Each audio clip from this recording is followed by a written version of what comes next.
Hello there, very good evening and welcome to the news tonight where we get you the day's top stories from India and across the world. I'm Tracy Shilshi and here are the headlines.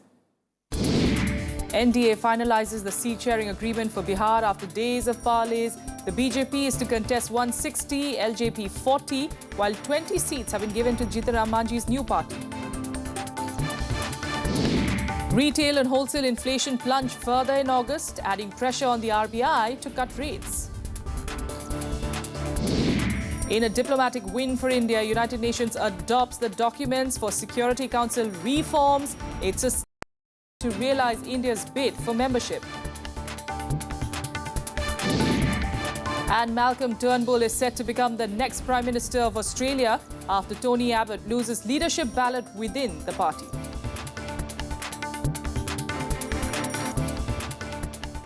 Top story, the BJP-led NDA have finalized its seat-sharing agreement for the upcoming Bihar polls. The biggest party in the alliance, the BJP, is getting the biggest share of the seats, 160 out of the total 243. But the biggest gainer has been Jitan Ram Manjhi and his Hindustan Awam Morcha. His relentless parleys with the BJP have ensured that his party will contest 20 seats.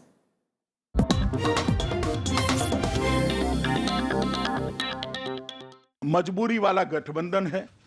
चुनाव जीतने के लिए आंकड़ों की संख्या बनाने के लिए हुआ गठबंधन है और दूसरी ओर अच्छी केमिस्ट्री के साथ एक समान विचार के साथ और बिहार के विकास के प्रति प्रतिबद्ध एक एनडीए का गठबंधन है। With this claim of unity, BJP President Amit Shah, flanked by allies Ram Vilas Paswan and Jitan Ram Manjhi, announced the seat-sharing agreement between NDA allies.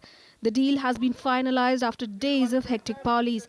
His party gets the lion's share, 160 out of the total 243 seats. Paswan's LJP will contest 40 seats, Manjhi's HAM 20 seats, and Upendra Kushwaha's RLSP will contest 23 seats. कोई तनातनी नहीं है, दोनों मुस्कुरा कर आपके सामने बैठे, आप तनातनी मत करवाइए। अरे कोई तनातनी नहीं है भैया, सभी लोग मोदी जी के नेतृत्व में बिहार के विकास के लिए कटिबद्ध है। Jitan Ram Manjhi's hard bargaining seems to have paid off. Even though on paper his party will contest just 20 seats, some candidates of his choice will contest on BJP tickets. After Manjhi's split from JDU, BJP had accused Nitish Kumar of insulting Mahadalits. Now Manjhi seems to have used the same argument to his advantage. हम NDA के पक्ष की बात कर रहे थे कि जिसका जनाधार है, जो पॉपुलर है गरीबों में, अगर उसको सीट ज़्यादा दीजिएगा, लड़ने का उसको मौका मिलेगा, हम समझते हैं कि उसके उम्मीदवार ज़्यादा जीत के आवेंगे। इसीलिए आप इस पर विचार करें और लोग विचार किया। लोक जनशक्ति पार्टी ने शुरू से कहा है कि हमारी लड़ाई सीट की नहीं है, इसलिए आपने देखा होगा लोक जनशक्ति पार्टी ने कहीं कोई जिच नहीं किया। हमारा एकमात्र उद्देश्य है कि एनडीए की सरकार बने और ये जो नीतीश कुमार की सरकार है, महागठबंधन की सरकार, वो जाए। BJP's decision to keep 160 seats for itself shows that it has hopes to form a government on its own. But Bihar's social equations will ensure that it cannot move forward without its allies. Shyam Sundar's report for Rajya Sabha TV. For more on this story, we're joined by JP Yadav, who's the assistant editor at The Telegraph, for joining us in studio this evening. Mr. Yadav, at the moment, of course, it does seem like everyone is happy with this arrangement. But, we are hearing a few reports that perhaps Ram Vilas Paswan is, of course, expressing a bit of, he is a bit upset with the amount of seats that he's been given. Would that come as a surprise, if at all it does come out in the fore? There is some dissatisfaction, particularly as you pointed out. It's right, Ram Vilas Paswan, on the face of it, he would not be very happy with the kind of seats, with the kind of importance Jitan Ram Manjhi has got in this seat-sharing arrangement, because both of them are vying for that space, being the Dalit leader. Who is the greatest Dalit leader for the NDA? So Jitan Ram Manjhi has emerged as a big draw for the BJP in this election. So naturally Paswan would not be happy. But considering the election, both of them, for them, their survival, they'll try to win as many seats as possible. But there could be some issues of playing at cross purposes, trying to sabotage each other's CA so that they can emerge as the bigger leader. Absolutely. And, we are, of course, talking about the fact that how Prime Minister Modi is going to be the face of the campaign of the NDA. But let's say the Jitan Ram Manjhi factor actually really does work and he does bring in all the seats that he's promised to bring in. How much of a tussle is it going to be eventually when they have to choose a chief minister for the state? Eventually, this is, of course, long term that we're talking about. But could you see this as one of the problems that may arise for the NDA later? नहीं, Jitan Ram Manjhi aspiring for chief ministership in this NDA coalition, I don't think that will be an issue because the BJP from the start itself, it's contesting a lion's share of the seat. Yes. So it will claim the chief ministership. But if there is a hung assembly, in that case, Jitan Ram Manjhi and other NDA coalitions, they play an important role and they can switch sides and then they can play the chief minister card. Ki we will throw our weight, whoever makes us the chief minister. And Jitan Ram Manjhi, as you know, the way he was, he fought with Nitish Kumar for the chief minister's chair. He would naturally... it's possible in politics, yes. Everybody tries to play their card and get the best out of it because it's a chance. Jitan Ram Manjhi, he was a backroom player. He had never been in the forefront in Bihar politics in the Mandal days also. He has got his opportunity and he'll try to encash it. Absolutely. And perhaps this is the strategy of the BJP to keep him happy, given those 20 seats, lesser than what he has, of course, asked for. But still, 20 seats are a significant amount for him. And you also have, the BJP offering some of their own tickets to his people. Yes, on the number front, you'll see 20 seats doesn't appear to be too many seats. But given Jitan Ram Manjhi was being offered only probably 15 seats, yes. And he managed to drive a hard bargain and get 20 seats. Apart from that, he is getting 5 other candidates of his party to contest on BJP tickets. Yeah. So in that way, he has managed to get a good share, bargained hard with a leader like Amit Shah to get so many seats. It's no mean achievement for him. But still, 20 seats in a state like Bihar where 243 assembly seats are on the table. So he'll have to, 20 seats, he cannot afford to play a very big role in politics. But he'll certainly try. His only chance stands in a hung assembly. Very quickly, Mr. Yadav, just keeping both the equations now, now that the seats arrangement have, of course, been announced on both sides, which of the alliance do you think has a bit of a weight against the other? Today, the alliance, the BJP announced, it has got a fairly good social combination in the caste-ridden Bihar society. So, in that way, the BJP also looks a formidable. You have the Mandal politics. Lalu and Nitish are playing the Mandal politics, but they too have their Mandal cards in their side, like Dalit, OBCs, all these. So, in a way, they also have a rainbow kind of coalition. But still, Lalu and Nitish, if their alliance works properly, if that chemistry works on the ground, both their voters join hands, then they have a good chance. But the BJP is also formed a very formidable alliance. So it's a keen tussle. It will be keenly watched. Whoever wins, I believe it will be a very close contest. Absolutely. And we'll be, of course, tracking all those developments here. Thank you so much, Mr. Yadav, for joining us. This is just the beginning of what's going to be an extremely intense political season. But thanks so much for joining us. And now heading on to some financial news. And RBI's rate cut hopes have brightened as retail inflation eased marginally last month. Continuing its deflationary trend for the past 10 months, wholesale inflation also plunged to a historic low in August. Released today show retail inflation was recorded at 3.66% in August. It was at 3.78% in July. Well, wholesale inflation was down to minus 4.95%, a further drop from the figures in the previous month. Wholesale price of most commodities, including fuel and vegetables, have either declined or shown a very marginal increase during August. However, onion and pulses remain costlier. The dip in wholesale inflation, though, adds pressure on the RBI to announce interest rate cut.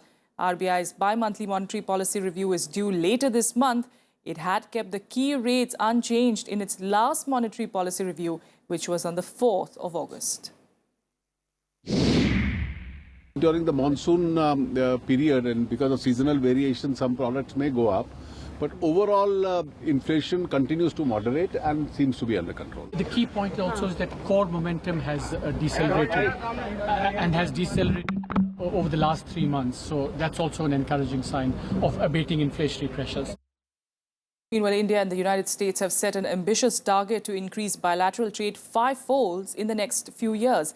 Addressing the 11th Indo-US Economic Summit in Delhi today, Finance Minister Arun Jaitley said that the two nations aim to take bilateral trade up to $500 billion. He also invited US businessmen to take advantage of the huge investment opportunity in the infrastructure sector as the government has improved the ease of doing business in the country. He also assured them of a fair and predictable taxation regime for investment in sectors like infrastructure, manufacturing and defense.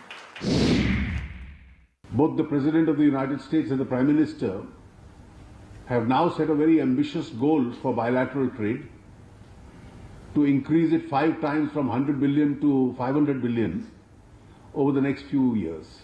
We've opened up in sector after sector, inviting investment. We hope that from being only an exclusive importer of these products, we also start becoming a manufacturer of these products. It's only then that the Make in India becomes a reality. On to more national news. The Bombay High Court has put a stay over the controversial ban on the sale of meat in Mumbai on the 17th of September. But the High Court has refused to interfere with the ban on animal slaughter on the very same day. The court blamed the government and the municipal corporation for being inconsistent in their stand. It also questioned why fish and eggs were excluded from the ban. The stay is only limited to Mumbai though, since the petition challenges the ban only in Mumbai area. The Bombay Mutton Dealers Association had challenged the ban imposed in the wake of the Jain community's Paryushan fasting period. The petition in fact claims that the decision to impose a ban is against the secular fabric of the constitution. Merits पर अगर देखा जाए तो circular के अंदर किसी तरीके की कंसिस्टेंसी नहीं थी, किसी तरीके का इंटेलिजेंसिया नहीं था और उसके पास कोई वैलिड रीजन भी नहीं था कि वो बताए कि 2004 से आज तक उसने क्यों नहीं इम्प्लीमेंट किया। और वो सरकार ये भी बताने में नाकामयाब रही कि चिकन, फिश और अंडे और मटन में फ़र्क क्या होता है, क्योंकि चिकन और फिश और अंडा उन्होंने पहले शुरू में अलाउ किया हुआ था, बाद में चिकन और मटन के ऊपर बैन किया हुआ था। Madhya Pradesh Chief Minister Shivraj Singh Chauhan announced that a special investigation team has been formed to probe the Jhabua blast case. The NIA too has begun probe in the explosion that left nearly 90 people killed on Saturday. The police has recovered more explosives today, but the key accused still remains elusive. The police have found 69 detonators from a godown in searches after the explosion at a restaurant in Madhya Pradesh's Jhabua on Saturday. The godown belongs to the brother of the main accused, who remains missing since the incident. He had allegedly stocked explosives for his mining business at a shop next to a restaurant, which triggered a series of blasts. सूचना पर विश्वास करके SDM महोदय एवं RI महोदय एवं force के साथ उसके मकान पर गया। पूर्व से सील किए हुए मकान को पंचों के समक्ष ताला कटवा कर तलाशी ली गई। उसमें डेटोनेटर जो ब्लास्ट के काम आता है वह रहवासी क्षेत्र में अपने ट्रैक्टर के गैरेज के पीछे गोदाम है उसमें रखे हुए थे। एक पैकेट में मिले जिसकी संख्या 69 है। The state government has announced a reward of 1 lakh rupee on any information leading to his arrest. On Monday, Chief Minister Shivraj Singh Chauhan announced that an SIT has been formed to probe the case. ये मेरे लिए mission है कि इनकी जिंदगी को मैं कैसे पटरी पर लाऊं। एक तरफ जहां अपराधियों को कड़ी सजा दिलवानी है, 1 लाख रुपए का इनाम घोषित किया गया है। SIT बनाई है, स्पेशल इन्वेस्टिगेशन टीम पुलिस की बनी है, अलग-अलग टीमें ढूंढ रही है। An NIA team also reached the blast site to begin investigation. Chauhan also went door to door, meeting the affected families. The state government had announced a compensation of 5 lakh rupee to the kin of those killed in the explosion. Bureau Report, Rajya Sabha TV. And now let's get you more updates from across the country and nationwide. The Supreme Court today agreed to reconsider its judgment banning chief ministers' photographs in official advertisements. Tamil Nadu, Karnataka, West Bengal and Assam had moved the apex court seeking it not to publish photographs of chief ministers on their advertisements. A bench headed by Justice Ranjan Gogoi said that it would hear all the states before coming to any conclusion. Bodies of 3 men, including a suspected militant with bullet wounds and torture marks, were found in Jammu and Kashmir's Baramulla district today. The 3 unidentified youths were aged between 20 to 30 years. The police have begun investigations amid protests by local residents. A third student of the Film and Television Institute of India in Pune, who was on a hunger strike against appointment of actor and BJP member Gajendra Chauhan as the institution's chairman, was taken to a hospital today. Ankit Thapa, who fell ill due to a drop in sugar levels, has been replaced by another student in the chain hunger strike, which entered its 4th day today. Even as cases peak to a 5-year high, Delhi's Health Minister Satyendra Jain has said today that the dengue situation in the national capital was under control and there was no need to panic. He has ordered all government hospitals to open fever clinics at their premises to detect the disease at the primary level and asked top health and administrative officers to take preventive steps. A phone helpline dedicated to educate and spread awareness about dengue has also been made functional. And coming up next, China denies construction across the LAC in Ladakh, seeks explanation from India after forces destroy it.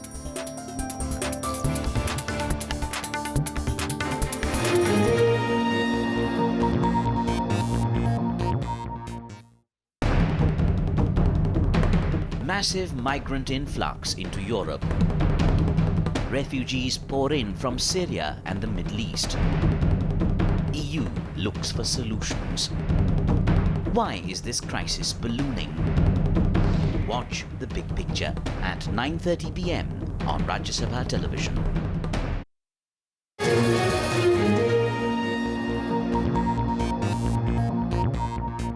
Welcome back. You're watching the news tonight. Now, the UN General Assembly has unanimously adopted the negotiating text for carrying out reforms in the Security Council. The government has hailed it as a significant step forward in India's bid to reform and gain permanent membership of the Council. The document sets the stage for talks to be held on the long-pending reforms process during the 70th session of the UN.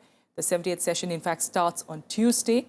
The negotiating text has positions of the UN member states on Security Council reform and detailed suggestions about how the powerful 15-nation body should be expanded in its permanent and non-permanent categories. The US, Russia and China indicated that they did not wish their proposals to be included in the body of the negotiating text.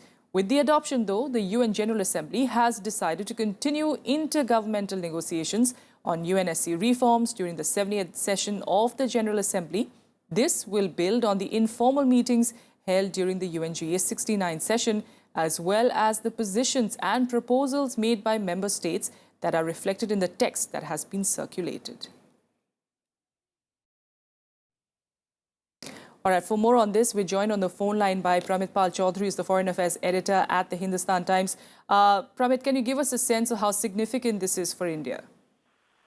Yeah, there has been India's path to a permanent UNSC seat effectively has been defined as 5 steps that need to be accomplished. Step 1 was the preliminary text, which was the basis for which the Russia, United States, and China objected to, not so much the text as much as the procedure. That, as you remember, last month was eventually passed. This is now step 2, which is to get a majority of the General Assembly to vote in favor of that document, which is at present full of contradictory opinions, and this has now been put to vote, and now this will begin the procedure by which this document will now be, should we say, a consensus will have to be achieved on this document. The next step, which is this document to be negotiated, and then to get 2/3 of the UN General Assembly members to endorse the document, and also to get all the permanent 5 members to agree, because at this point they are in a position to veto it, is the next step and arguably the most difficult one. But we have now done step 2. Absolutely. In fact, if you could stay with us, Pramit, we've in fact got Vikas Swarup, who's the spokesperson of the Ministry of External Affairs, telling us really how India has, of course, welcomed this news. On that first. Well, I think it's a very significant and historic moment in the whole process of UN Security Council reform, because after 23 years, of the subject being on the agenda of the United Nations and 7 years of the intergovernmental negotiation process, we finally have a text on the table. And it is India's hope and that of other reform-minded countries that this text will now enable like-minded countries to move forward on this issue of UN Security Council reform, which, as you know, has become a very priority issue. All right, so Vikas Swarup there, of course, welcoming this move by the UN Security Council. Pramit Pal Chaudhary still with us on the phone line. Pramit, you're, of course, telling us that this is, of course, a one step forward. But as we do know, this is going to be still quite a long-drawn process. Yes. As I mentioned, now this document right now is what is called a bracketed text. In other words, it has the opinions of everybody just jammed together. A lot of the opinions obviously will differ from each other. So now the process of slowly working out which of the different positions by different governments will have to be sorted out and negotiated. That is going to obviously be a long procedure, simply given the sheer number of countries involved.